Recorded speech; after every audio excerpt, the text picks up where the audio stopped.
Welcome, ladies and gentlemen, to the Pro Wrestling Report. Feedback Friday for Friday, August 26, 2016. Damian Nelson Is it the sitting 26th? alongside David Hero. It is the 26th. Where has the summer gone? Well, SummerSlam's over, so the summer is over.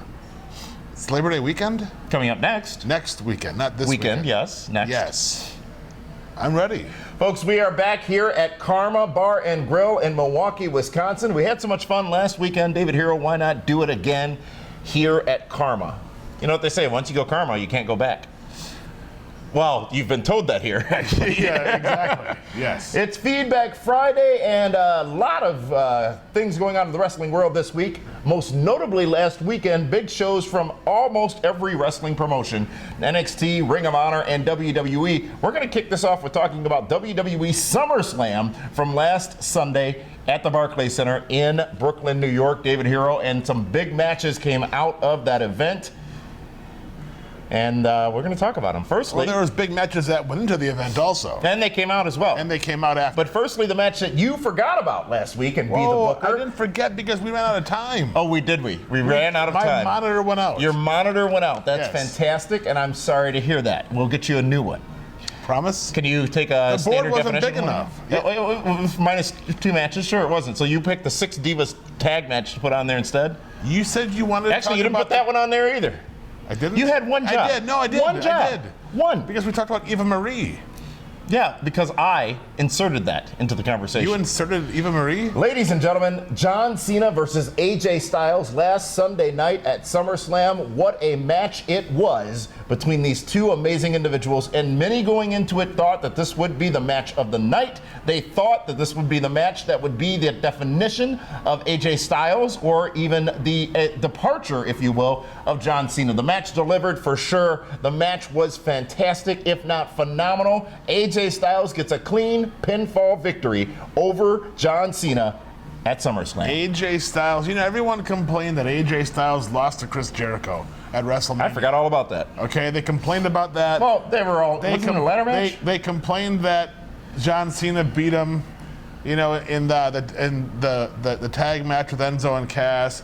They complained that Dolph Ziggler beat him in the six-pack challenge for the number one contenders, but he just beat John Cena in the middle of the ring in Clean. Brooklyn, New York, clean. And then, as we saw in SmackDown, he is now the number one contender to Dean Ambrose's title. We're going to talk about SmackDown, of course, tomorrow night on primetime. But as you said, David Hero, Dolph Ziggler, AJ Styles, 2 men on a mission this past Tuesday night on SmackDown. They were, but AJ is living up to the phenomenal gimmick. I mean, how great is it for him? We've known AJ Styles for a long time. Yeah, absolutely. He was there for the infamous "they" story. You know what I That mean? he was. And- With your dear friend Magnus. Yeah, and it's just amazing as to, he's always been great, but when you're under the WWE umbrella and you're given the opportunity to become amazing, he has done exactly that. Absolutely, he has. The matchup overall, your thoughts, David Hero? I knew it was going to be great because John Cena is a workhorse. AJ Styles had everything to prove. Yeah. You know, he really did. Because if that match is even a B+, it's a failure for both guys. And they both delivered. They both did everything. And they weren't killing each other with their finishes. But everything looked good. It looked stiff, snug. And I was happy for both guys. Speaking of killing each other, ladies and gentlemen, Charlotte and Sasha Banks did damn near just that at SummerSlam last Sunday night. A match that I found uncomfortable to watch at times because of the absolutely unnecessarily risky spots that they attempted to take, 2 of which spectacularly done, one of which, as you all would say out there in the world, botched, if you will. But I hate this that. match, You know that? I hate that word more than anything else. Do you know why? In this word. Because you know, you've been in a lot of fights before. You've thrown Have I? down with people, and you don't always keep your balance. Sometimes you trip and fall. In a real fight. In a real fight. And that's what pro wrestling is supposed to be. It's supposed to simulate a real fight where you're trying to beat your opponent. Well, Charlotte did beat her opponent and became the women's champion once again. Charlotte beating Sasha Banks, taking the championship away, bringing it home, if you will, back to her realm. And How now, shocked were you to see that? well, I don't know what I expected out of the matchup, and I said this on Twitter, at Damian Nelson on Twitter, during SummerSlam, that what was great about that show was most of the matches, if not damn near all the matches, you did not know who was going to win. You went into it with pure intrigue, and you may have had an opinion of who you wanted to win, but I don't think any one of the matches at SummerSlam was an obvious match. Well, of course, I told you that Finn Balor was going to win. That was obvious. That was not obvious. Absolutely not. There was a 50-50 chance of either of those men winning. Because there's two guys in the ring. Well, we're talking about two women in the ring right now, and that being Charlotte and Sasha Banks. I didn't know that Sasha Banks was hurt. I had no idea. And they put the belt on her. I mean, with the exception of Finn Balor, Sasha Banks is the shortest rating champion in the last, couple years? Zack Ryder's right there. Yeah. There's been some short reigns. But just like I thought for sure they're gonna let Sasha take the ball and run with it, but apparently the injuries have mounted up and she needs time off to get all healed. And wow, Charlotte's the champ again.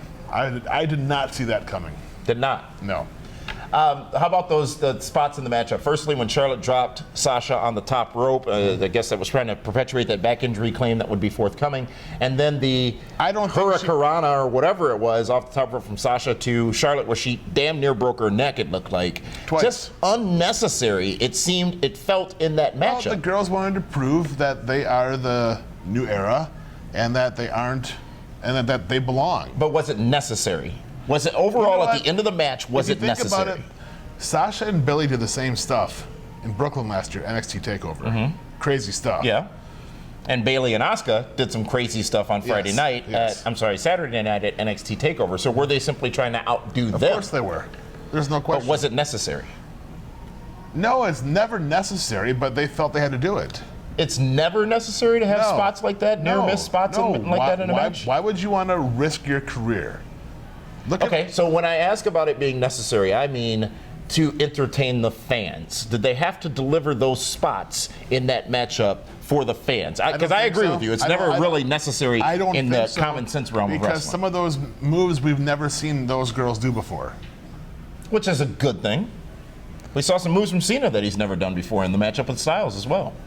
Not many. Well, like what? He's been around for 15 years, so he doesn't have many to show us that he hasn't done. But there was some good stuff. I felt from a fan delivery standpoint, it was necessary. From a mere common sense and why kill yourself standpoint, it was not necessary. Agreed, especially with all the injuries to so many different talents lately. And now you add the layer on top of it that Sasha is allegedly already injured going into that matchup. Asinine. Well, she's a tiny girl. Her body is not built for that kind of punishment. It's like a pinball. She's built like AJ Lee. Who? CM Punk's wife. Who? Phil Brooks' wife. Okay, because you didn't read the memorandum we got from Stanford a few months back. Oh, that wasn't for me, though. Charlotte is the new women's champion. Sasha, apparently, I don't think we've had an official announcement at this time from WWE or Sasha herself, but it looks like she's going to be taking some time off to nurse whatever injury it was. Now, this leads to question, and especially going into the next matchup, which is Seth Rollins versus Finn Balor for the Universal Championship, is you got a Sasha Banks, you've got a Finn Balor, you've got even a Charlotte to a degree who spent a lot of time in NXT. Yes. And some say more time than they should have spent in NXT because they could have been on the main roster. Now, hanging and banging down in NXT, did that make their bodies more vulnerable for their ultimate call-up to WWE? It's no different than working on the indies. You're absolutely right, but WWE doesn't control working on the indies. They control the destiny of these stars and keeping them in NXT so long and bringing them up not ripe, if you will, but bringing them up sort of used, if you will. Clearly. Well, there's a lot of miles on Finn Balor. He's been doing this for, 10 to 15 years already. Oh, you acknowledge that now. I always have. You said his life before WWE didn't matter. And I never said that. Yeah, you did. I said he's a bigger star now, and now it means more than anything else you did in the past. How do you feel about Charlotte being in the second matchup at SummerSlam? She's the number 2 draft pick. That's where she should be. So Finn Balor, David Hero versus. Appreciate your discussion on that, by the way. Tried to spur some conversation, and you just. What did I do? Not. You didn't. That's the thing. But it was Finn Balor. Yes. Versus Seth Rollins for the WWE Universal Championship. We both hate the name, but why were you all so intrigued and so upset about what the belt looked like? It makes sense, doesn't it? All the belts look the same. They just have different colors for the different brands. I'm biting my tongue. You need to because they're selfish. Some of these fans are selfish. How so? Because they think that there's not all, some, the vocal minority. You should teach your candidate to say that. Think that they're smarter than everybody else, that they know what's better for wrestling, they know what's best for wrestling, that WWE doesn't know how to book their talents, that they misuse their talents, that they pick ugly belts, that they pick great-looking belts. Who did you ever beat? I mean, you've never been in the ring. You don't know. I mean, I think the belt's fine. It doesn't bother me at all. It made all the sense Red and black. And who cared? Who cared what it looked like? I certainly didn't give a damn what it looked like. What I did give a damn about, though, was that amazing matchup between these two stars. Nobody said, oh my God, the spinner belt's ugly. I think they did. I think they said it about the tag belts. The smoking skull belt? Certainly not. When the Rock had his belt? Certainly not. When the Rated Edge are? Certainly not. Exactly. But again, tremendous matchup between two talents, Finn Balor and Seth Rollins. Finn Balor would get the win at a cost. He would get the win and become the first ever WWE Universal Champion. That matchup, David Hero, your thoughts? It was fantastic. It was like the opening hour of Nitro. When you have the cruiserweights going out there and they're flying all over the place, doing amazing things. Mm-hmm. Usually the best match of the night, right? Was the cruiserweights. Yeah. So before you spin it, that I'm trying to bury them. Because you know you are. No, because you know you are. That's why you tried to defend it before I even said a word. Because I know you. You just called them both cruiserweights. What's the cruiserweight weight limit? Finn Balor was announced at 190 pounds again on SummerSlam, by the way. I'll finish your point. It was two guys going out there like they were legitimately fighting for that title, for that championship. They both wanted it. They both showed they wanted it. They both, took out all the stops. They put their bodies on the line. They killed each other. Finn Balor dislocates the shoulder, puts it back in again. Which, that's a man. Oh, God, yeah. But at what cost? Well, we'll talk about the cost that Finn Balor paid the next night on Raw, tomorrow night on primetime in our Raw report. Don't realize it, but in my opinion, they killed the demon gimmick. How did they kill the demon gimmick? Because the demon got hurt. The Demon King Warrior gimmick got hurt. Because it's a mythical character, if you will, to a degree. It doesn't matter. No. It's like Cactus Jack. Exactly, like a Cactus Jack, like an Undertaker, like a Kane. Mm-hmm. They got hurt, but it was never publicly acknowledged, unless out of in a storyline perspective. Yeah. And those characters should not be human and subject to human injuries, is what I think you're saying. Yes. Very good. Well, the main event, the headlining main event of SummerSlam was the matchup between Brock Lesnar and Randy Orton.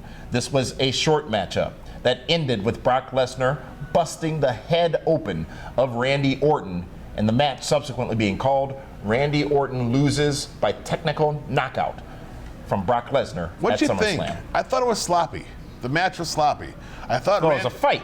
You made a point earlier that in a fight. Right. But was it Enzo Cass and Jericho Owens sloppy? Because that matchup was sloppy. That's different. Randy Orton was not getting up for any other suplexes, which could be dangerous for him. If he doesn't get up high enough to get flat, he's going to land on his head. Yeah. Mm-hmm. And I didn't see Randy getting up for Brock Lesnar at all on any of those. Mm-hmm. So the ending of the match, it's been much talked about. There's been much speculation that this was not the way it was supposed to go, or that actually this is the way WWE planned it, and how dare them finish the matchup in that way.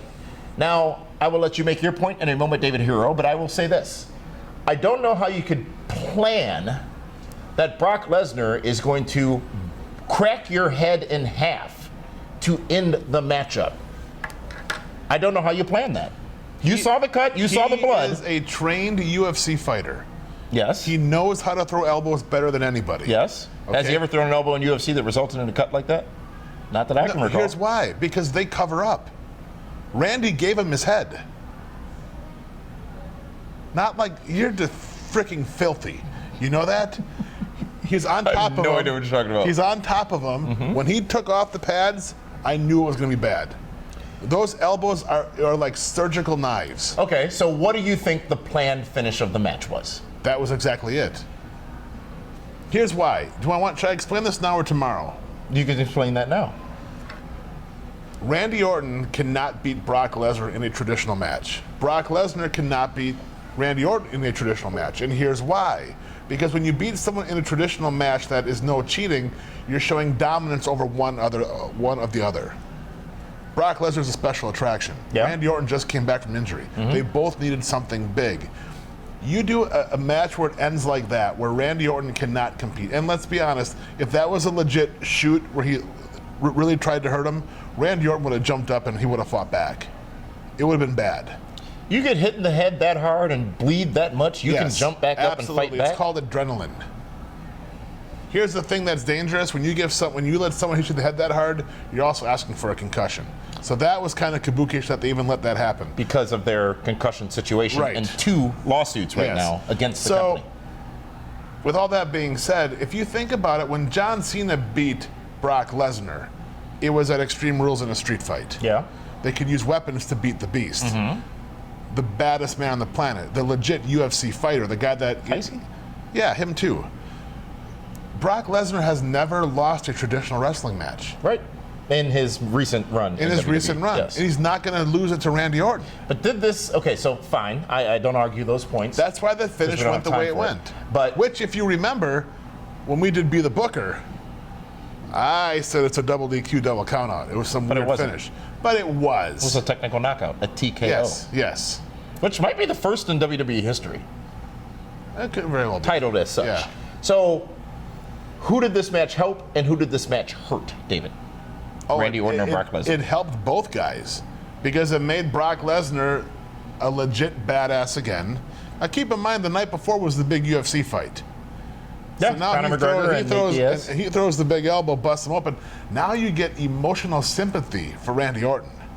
Yeah. The crowd will now get behind Randy Orton. They're going to want to see Randy Orton beat Brock Lesnar's ass, whether it be at a Hell in a Cell or a last man standing match, some type of gimmick match. I give kudos and props to Randy Orton because I don't know any sane man on this planet who would stand up to a Brock Lesnar in any situation. If I'm Randy Orton, they go, hey, Randy, we're going to do one of 2 things. You're going to take 2,700 suplex cities, or we're going to crack your head open and give you 10 staples. I might get my head cracked open for 10 staples. Really? Well, that's one and done, huh? One and done, as opposed to God knows how many suplexes, and you land your neck the wrong way, then you're done. Well, folks, that was WWE SummerSlam, which was this past Sunday on the WWE Network. That was some pretty good in-depth analysis. And we did analyze this show a little bit more, but in a quicker fashion on yesterday's Battle of the Brands, David Hero, where we asked you out there in TV land, which show won the weekend, SummerSlam or NXT TakeOver, in addition to our weekly... then I was on the wrong show. Also our weekly poll about which show won the week, SmackDown or Raw. Some surprising results in that. That's PWR Battle of the Brands, available right now, right here on our YouTube channel.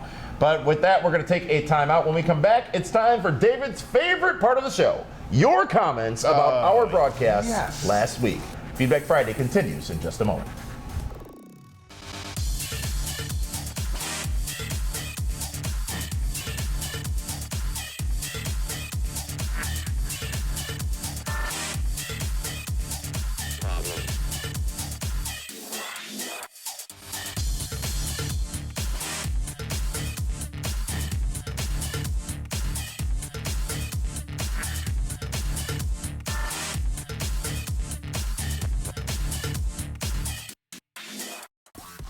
Welcome back, ladies and gentlemen, to the Pro Wrestling Report's Feedback Friday. 15 minutes read that one. This is August 26, 2016. It's Feedback Friday.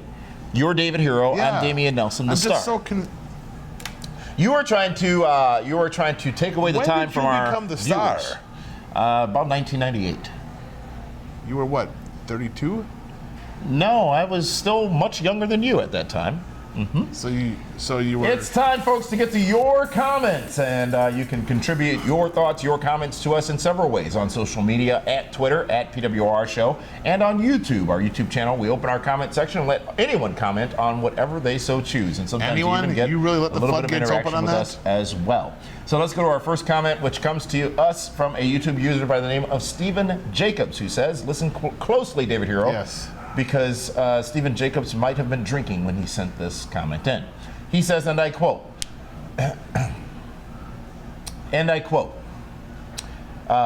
David Hero is right. WWE completely pushed the Demon King way too soon, referencing Finn Balor, of course. I don't understand why no one is complaining about Finn Balor being shoved down our throats.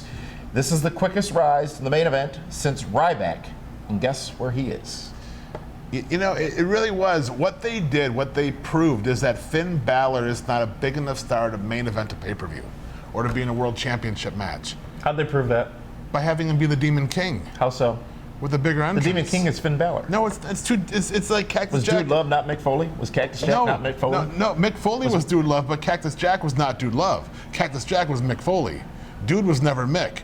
Or Dude was Mick. Mick was a dude. Right. But Mankind was never Dude, and Dude was never Cactus, pretty sure and Mankind Cactus was a never dude, too. Mankind. They were all Mick Foley. But Mick was Mankind and Dude Love and Cactus Jack. But what they did is they hurt the value of Finn Balor. They're saying he's not good enough alone as a standalone brand. Undertaker always used the power of the urn. Why can't Finn Balor use He was always the power the of the Demon King? Undertaker. He was never Mark Calloway, the Undertaker. All the or different Mark incarnations Callis, of the Undertaker. But he was always the Undertaker. He was never his name, the Demon King. And one thing that is similar or different between the two. You just have like this fanboy crush on Finn Balor. I think Finn Balor is one of the most amazing talents with one of the most amazing gimmicks, if you will, in the Demon King gimmick to come along to the business in years, if not decades. Listen, seriously, if you think about it, it was Seth Rollins versus Finn Balor. The Demon King. Originally, just Finn Balor. Oh gosh, you're semanticing this. And then when they realized, well, we really need a big pop out of this kid, we got to throw the paint on him. He is not a kid. He's a 35-year-old man who's been in this business nearly 20 years. Why do you keep referring to him as a kid?